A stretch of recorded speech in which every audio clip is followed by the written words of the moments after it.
നിങ്ങൾക്കറിയോ ചില E commerce website millions sale ചെയ്യുമ്പോൾ ചില വെബ്സൈറ്റ് ജസ്റ്റ് ഒരു ഓർഡർ പോലും കിട്ടാതെ സ്ട്രഗിൾ ചെയ്യുന്ന ഒരവസ്ഥ. ഇത് നമ്മുടെ ആപ്ലിക്കേഷന് എങ്ങനെയാണ് ബിൽഡ് ചെയ്തിട്ടുള്ളത്, അതാണ് ഇതിന്റെ ഒരു രഹസ്യം. അതിൽ ഫസ്റ്റ് വൺ ആണ് പേഴ്സണലൈസ്ഡ് എക്സ്പീരിയൻസ്. നമുക്കറിയാം ആമസോൺ അതേപോലെ നൂണൊക്കെ നമ്മൾ എന്തെങ്കിലും ഒരു ഐറ്റം സെർച്ച് ചെയ്ത് കഴിഞ്ഞാൽ അത് നമുക്ക് വീണ്ടും റെക്കമെൻഡ് ചെയ്യും.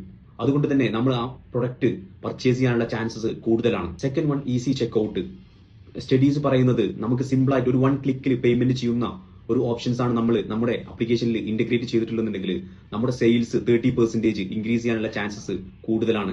ലൈക്ക് ഷോപ്പിഫൈ അതേപോലെ തന്നെ ആപ്പിൾ പേ എന്നുള്ള ആപ്ലിക്കേഷൻസ് ഒക്കെ യൂസ് ചെയ്തിട്ട് പേയ്മെന്റ് ചെയ്യാന്നുണ്ടെങ്കിൽ നമുക്ക് വളരെ ഫാസ്റ്റ് ആയിട്ട് ഒരു ക്ലിക്കിൽ നമുക്ക് പേയ്മെന്റ് പ്രൊസീഡ് ചെയ്യാൻ വേണ്ടിയിട്ട് സാധിക്കും എന്നുള്ളതാണ്. Third one push notification. നമ്മൾ ജസ്റ്റ് കസ്റ്റമേഴ്സിനെ റിമൈൻഡ് ചെയ്യിക്കാണ്. ഫ്ലാഷ് സെയിൽ അതേപോലെ ബൈ 1 get 1, അതുപോലെ തന്നെ just back to stock alert, ഇങ്ങനെയുള്ള മെസ്സേജുകൾസ് കൊടുത്തു കഴിഞ്ഞാൽ, നോട്ടിഫിക്കേഷൻസ് കൊടുത്തു കഴിഞ്ഞാൽ നമുക്ക് സെയിൽസ് ഇൻക്രീസ് ചെയ്യാൻ വേണ്ടിയിട്ട് സാധിക്കും. നിങ്ങൾക്ക് നിങ്ങളുടെ ഇ കൊമേഴ്സ് ബിസിനസ്സും സെയിൽസ് വർദ്ധിപ്പിക്കാൻ താല്പര്യം ഉണ്ടെന്നുണ്ടെങ്കിൽ എനിക്ക് നിങ്ങൾ സപ്പോർട്ട് ചെയ്യാൻ വേണ്ടിയിട്ട് സാധിക്കും. അതിനു വേണ്ടിയിട്ട് ഫ്രീ ആയിട്ടുള്ള 1-to-1 കൺസൾട്ടേഷൻ നിങ്ങൾക്ക് ചെയ്യാവുന്നതാണ്. Thank you.